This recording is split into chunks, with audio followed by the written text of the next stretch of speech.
I'm here to introduce Brett Schultz. So he's been the sustainability fellow here at the Co-op food stores. He's been helping us tackle a complicated project to better understand our suppliers and their alignment with our values of positive environmental and social impact. While Brett did most of his work remotely and very independently, he did make the 2-hour drive to our office at least once a week and got to know us all here. He's visited our stores and met several different cross-departmental leaders through his work, and we've valued his intelligence, cheerfulness, passion, and easygoing nature. He's been a great addition to the co-op team this summer.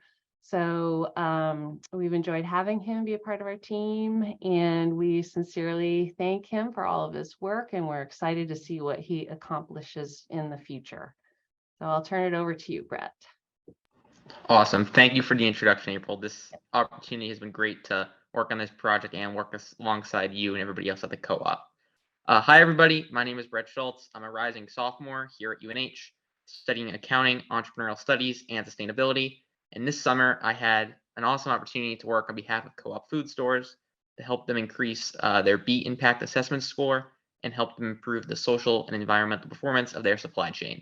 So without further ado, let's jump right into it. Next slide, please.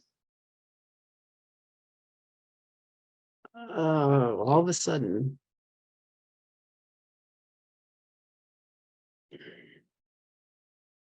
Oh boy.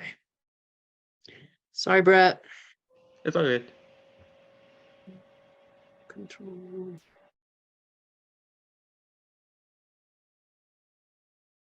I'm not sure why it's not advancing. Okay. Awesome. Thank you. So if there's one thing that I've learned this summer is that the supply chain of food is complicated.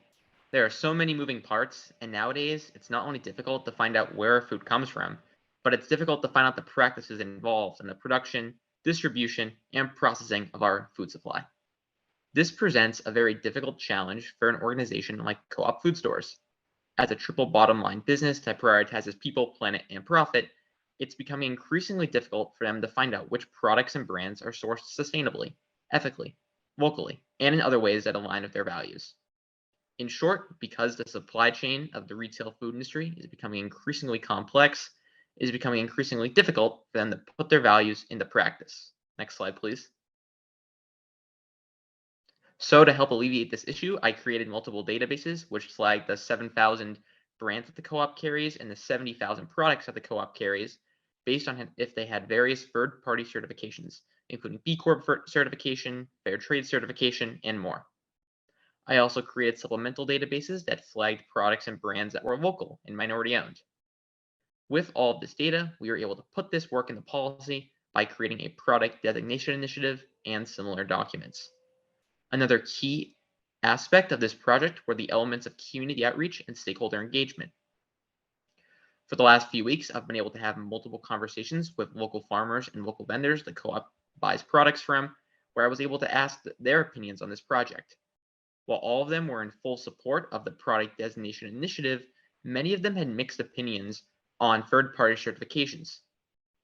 While no one necessarily disagreed with the criteria in B Corp certification, for example, many believed that the certification fees were relatively high. Additionally, others thought that some third-party certifications are pay-to-play. To help alleviate this issue, we also created a local supplier code of conduct, which outlined preferred practices that we will ask our local suppliers to abide by. This allows local suppliers and local vendors and local farmers to carry out our mission and align with our values while not having to pay expensive certification fees. Next slide, please. In all, this project had a monumental impact for both the co-op and myself. For the co-op, they were obviously able to gain a better understanding of the products they're buying. Through this project, I was able to find that the co-op is already carrying 86 brands that are B Corp certified, 85 that are minority owned, and 25 that use a cooperative business model, as in they're employee run or employee owned. By setting long-term goals, we eventually hope that we can grow these categories. For me, this project had a huge impact as I was able to learn about how sustainability initiatives are developed in the workplace. And the secret is collaboration. Throughout the summer, I was able to talk to practically every department at the co-op, as well as external stakeholders, as mentioned earlier. As for the next steps for this project, we are officially going to adopt these documents, and I'm going to continue to have conversations with local suppliers and local vendors on the resources they need to create real tangible impact. I want to thank April and everybody else at the co-op and State Institute for this awesome experience, and I want to thank you all for listening. So thank you. Great job, Brett. Thank you so much. So now would be a great time for you all to pop in your questions into the chat. I'll kind of ask a first question, if that's okay, Brett. Did you meet any kind of specific challenges during your time that you've had to overcome? Were there things that maybe you were surprised by? Definitely. I guess the biggest surprise of this project is the landscape of third-party certifications. I mean, probably the two most well-known ones are Fair Trade and B Corp, which are very broad and can apply to the food industry, but also entities outside of the food industry. But the certifications out there can get very granular and can touch on certain departments like fish or sugar or paper products. So it was incredibly difficult to navigate that, considering the co-op carries so many different products of both conventional and natural foods. What we decided is for now, we are going to stick to the more broader, well-known certifications like B Corp and Fair Trade certification, but eventually hone on them later down the road. And I already have the data in the databases that do the cross-referencing already. Perfect. Thank you. Thank you. Additional questions? Yeah, Beatrice. I was curious, Brad, when you were talking about the possibilities you gave to the co-op partners to, if it's too expensive for them to pursue a certification or something like that, that they could follow one of the materials that you've developed. And is that something that there was also like a timeline developed with that? I don't know if that made sense, but in a sense of that's a resource for them for a certain period of time. And then at one point, are they going to be expected to get a certification, or how does that exactly work?